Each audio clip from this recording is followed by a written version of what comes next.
Recording? Okay, so here we go. Welcome to Falling for Learning Podcast, episode 90. So today we're going to be talking about decodable passages and how to do repeated readings so that your child is gaining fluency. So stick around if you don't know about this or you haven't heard about it or whatever that may be. But we're going to give you some tips and strategies to make sure you can get your kids together with their reading.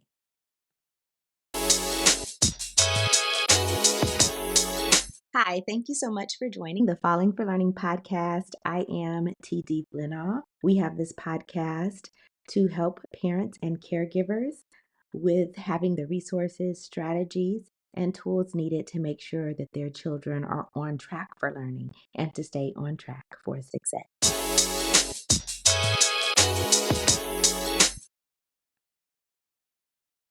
Okay, so here we go.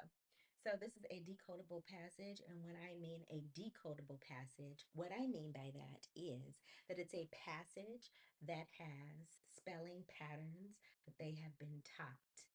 Often, when they pick up a book, just any book from the library, it's not considered a decodable passage because it's unpredictable. The words and sentences and phrases and all the things that are there they may or may not have seen before. Decodable passages are specific to what they have learned. So if you have been teaching them, consonant, vowel, consonant words, meaning in the front of it, there is a blend. So you will notice there's like a TR in front. The CR is in front, right? Uh, you'll see FR, but we've been learning short vowels and they've been learning the blends. And so it is a decodable text for the child. So does that mean because they've learned all of this before in the other passages you have read, or the list that you have read, the words you've blended or worked on dictation with? Does that mean that they will read this fluently? Not necessarily. This is why we do what's called repeated readings, okay? So they may not at first, because it's all the passage in a big block of text, they may not recognize all the words right at first. They may even be intimidated by a longer passage, but reassure them that they've had these words before and they've blended these words, they've sounded out the words with you, they've written the words with you, and now you're going to be reading a passage or story with these same types of spelling patterns and all of that with them. Okay, so let's go ahead and read the passage now. Let me be clear. When I am teaching a child or a student this, I am not reading the passage first. No, because it's decodable, they have the ability and the skills to read it by themselves. So you are there with them, you help them through, you help them sound out, you help them recognize, but do not read it for them first. Okay. So the kid will come up and read this passage, A Fun Trip to the Crab Pit. They may stumble over these words, but remember, you remind them Fran and Fred run to the crab pit. A big crab hops up.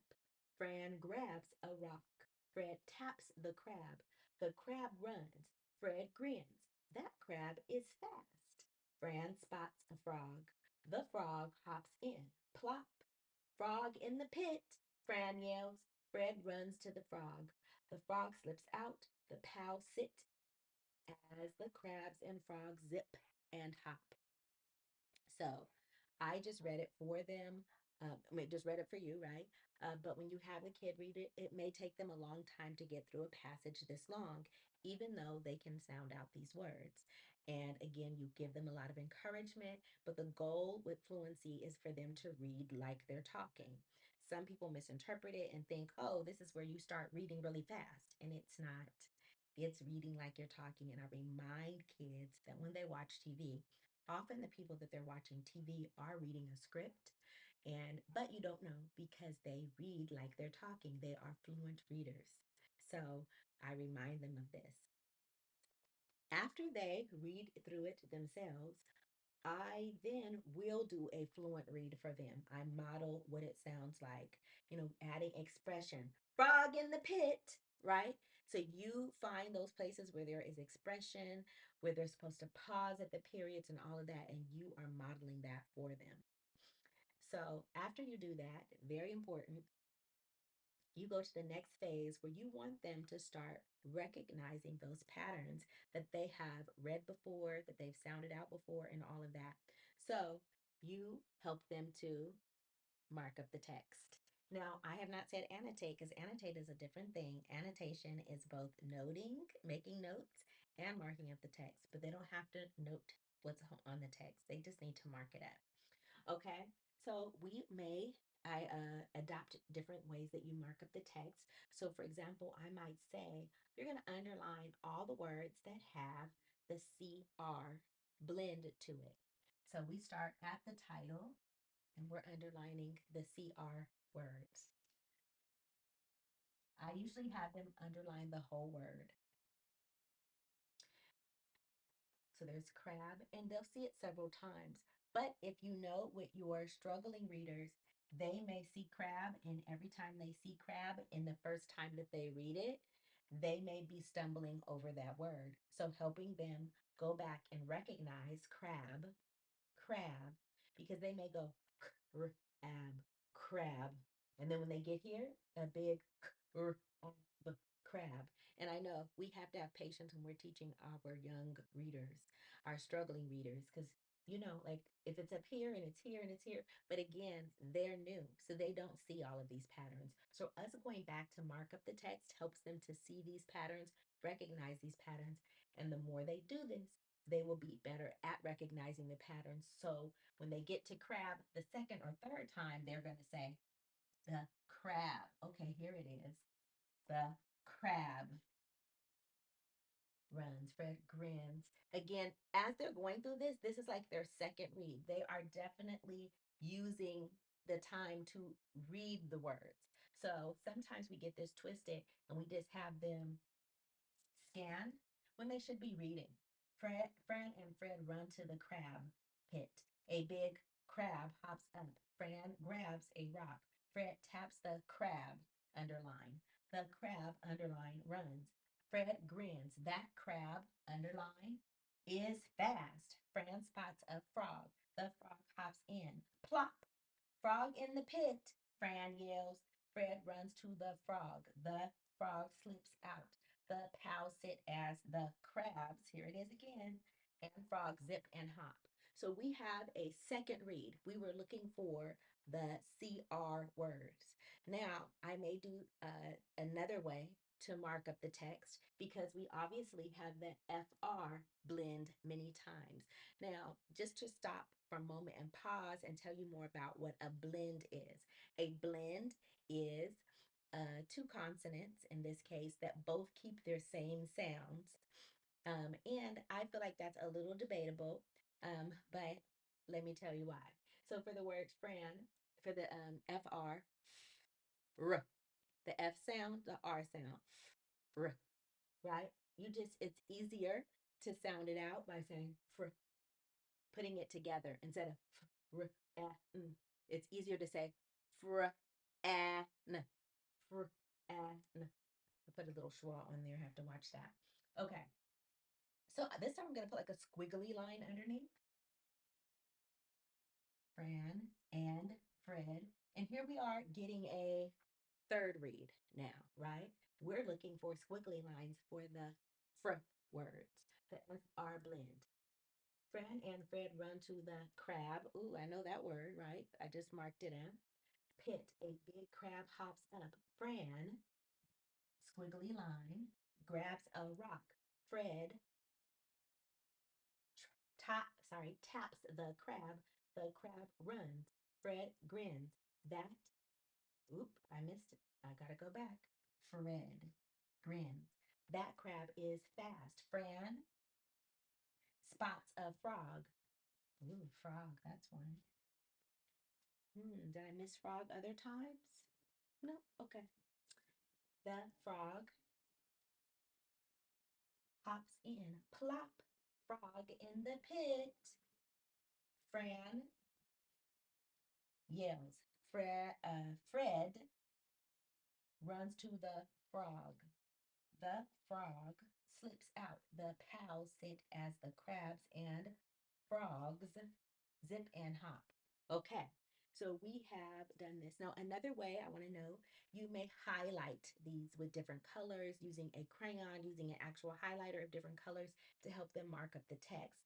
To notice these blends, these spelling patterns, these ways of sounding out words in an easier way, and noticing those patterns, okay? So we have that here. So now let me tell you why I feel like there is some debate into whether or not both letters keep their own sound in a blend. This one I'm going to circle. So the trip to the crab pit. Now I didn't have a lot of TR blends, but the way I pronounce trip, it's not really tr. It's two different sounds. Trip. It's not like but they say it is. But it's kind of debatable. The big thing is, do they see it? Say if and keep moving, right? So I just think it's debatable. The same thing with drum, which we don't have any. I said drum, dr. Dr to me makes a whole different sound, dr, instead of dr, dr. Not to me, but again, it's okay. As long as the kids know what it means, know how to sound it out, know how to spell it, right? So it's kind of debatable for me. Now, notice I didn't have a bunch of trip words in here. So I can do another decodable with blends and just have more TR words and even the DR words because those are more difficult to me. And your child will most likely, a lot of kids associate the DR, drip, drum, drop with J. That's what they see. They hear J and they'll just put J and it's like dr. There's a R there, right? So to me, the sound has changed. The D and the R both do not keep their sound. It's more of a digraph where they both have a new sound. So I think it depends on how you think about it or you pronounce words or whatever. But now they have read it. So again, there's no more TR words in here. But I would, if I had more, we would go through and circle all the TR words. So again, by the time they get to like the fourth read, and that's really important, give them a purpose for reading it. When you tell kids we're just going to read it over and over again, they're like, why? But you do tell them why. But also when they're reading it again, give them a purpose. Now we're looking for the FR blends. Now we're looking for the CR blends, right? And then you also can do this together. I'll read a sentence, you read a sentence. Or if there's paragraphs, you read a paragraph, I read a paragraph. And so we'll take turns, but there's different ways that you do it rather than I'm going to read it once, then I'm going to read it again, then I'm going to read again. We are looking for something very specific every time that we read. Okay? Starting again. And again, I will even time kids for a minute to see how long it takes them to read this. Tell them the goal is to get to the end by the minute and make sure that you're reading it and make sure that you're helping them, with multiple reads. So, okay, you read it 5 times, looking, the first time we're just reading it for the first time. That's the first read, reading it by ourselves the first time. The second read, I will read it to you. So I get model for you and you're going to follow along as I read. The third read, we're looking for CR blends. The fourth read, we're looking for FR blends. Then you also could do even like a fifth read um, for the sight words. So for the sight words, I'm going to use a whole different color. Words like and I'm going to circle and the. So maybe we were working on and the and two, right? And that's what we're gonna go through looking at it. So there's two in the Fran and two in there here too. So again, they're reading it. A fun trip to the crab pit. Fran and Fred run to the crab pit. A big crab hops up. Fran grabs a rock. Fred taps there it is, the crab. Ooh, there's the with capital letter, the. And don't be surprised. Sometimes kids don't recognize it. Like, oh, now I don't know what this word is, and I'm going to start sounding it out, right? Like, no, this is the, just has a capital letter. So don't be surprised it happens. That crab is fast. Fran spots a frog. The frog hops in. Plop. Frog in the pit. Fran yells. Fred runs to the frog. The frog. Did I miss two? I didn't miss two. Notice two and the are right by each other sometimes. The frog slips out the pouts it as the crabs and frogs. We're working on and as well. And frogs zip and hop. Did I miss any more ands? Gotta go back. I don't think so. I think I got them all. So yeah, so this is how you can, multiple reads. Every time you read, you're looking for another purpose. This is what's done in fluency practice. It's also done when you're reading for something, reading for comprehension as well. And this time we're not talking about comprehension, we're just talking about reading it like you're talking. And the way to achieve that is getting multiple reads. And I recommend at least 5 readings. But it's important for you to look at that passage and find different reasons for them to return to the passage. Okay. Okay, Ho, we have a word from my sponsors.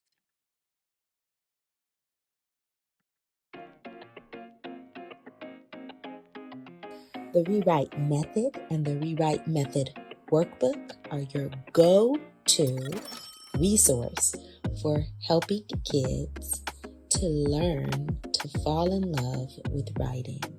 It has the tips, tools, resources, strategies, and skill building activities to help kids fall out of writing hate and into loving to write.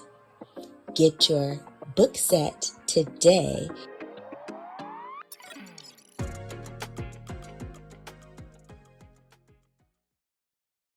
Okay, that was a word from our sponsors. Okay, now I'm just sitting down because we just did our decodable practice. So again, just some review about that. Make sure you help your kids with decodable passages to help them read fluently. Decodable again is directly related to words and phrases. I'm saying words and phrases. It's really just the spelling patterns, digraphs, letter sounds that they worked on, right? So this is early advanced, right? Kind of, it's pretty early. It's still early, but the blends, the FR and all that give it a little bit more of a level of complexity. Um, but yes, so the passages get longer as they get older, and of course, there's more and more variety because they've learned more and more sound, spelling, correspondences. Okay, so very important. So I hope everyone is doing good out there today. I was a little bit late joining because, I use something called Ecamm to do my podcast, the video portion and the audio portion, obviously. And there was something that popped up on the screen that would not let me click it off when I got into the app that's on my computer. So, I'm not sure why it did that. It hadn't done that before. I guess it had some kind of update or whatever, but I was very upset about that because it pushed me back. I usually just press, go, and I'm ready to go, and I couldn't go. So, very upsetting. So, shout out to Ecamm. I will be contacting you about messing up my stuff. Thank you. Um, I'm just like recovering. Had a day of a rest yesterday because I was feeling under the weather and just trying to get back into it today. And hope everything is okay with everyone out there.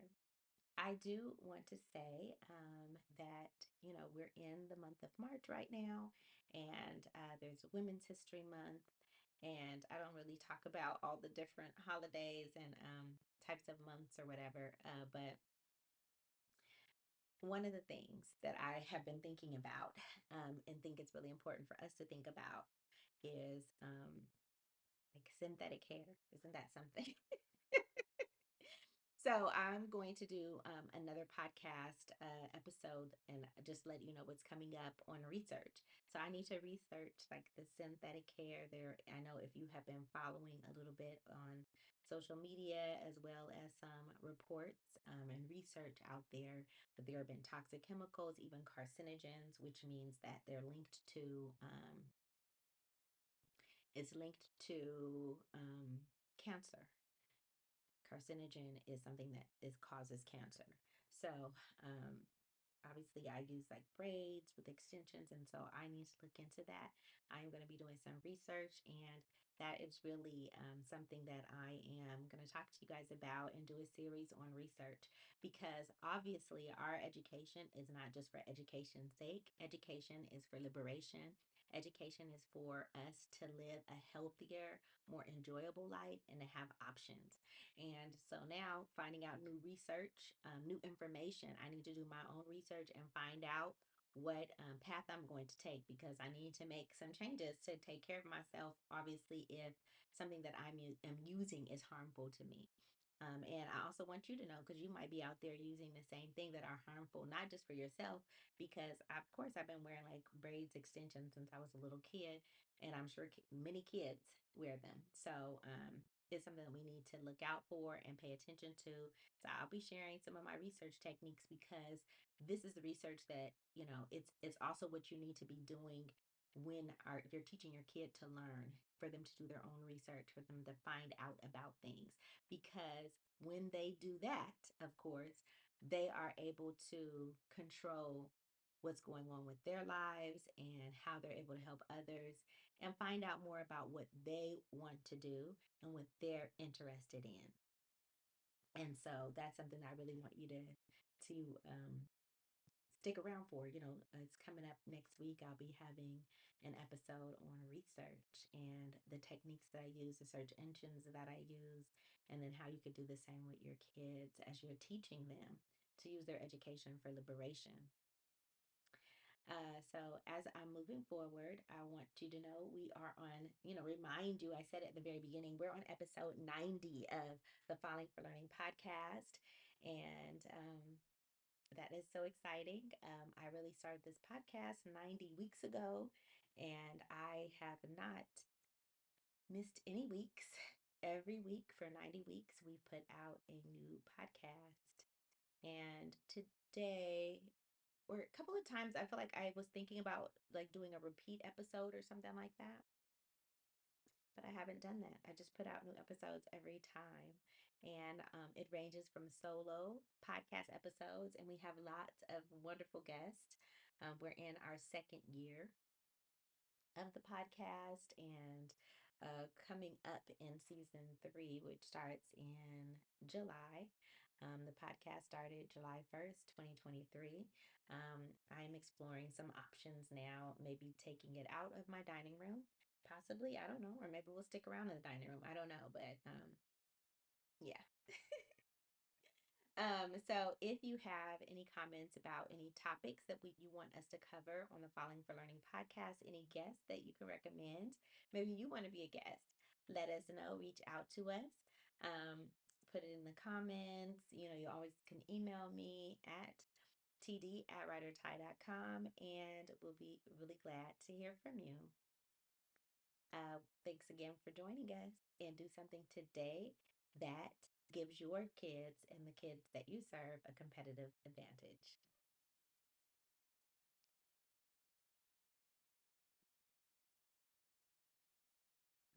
Thanks again for supporting the Falling for Learning podcast. New episodes go live every Saturday at 5 p.m.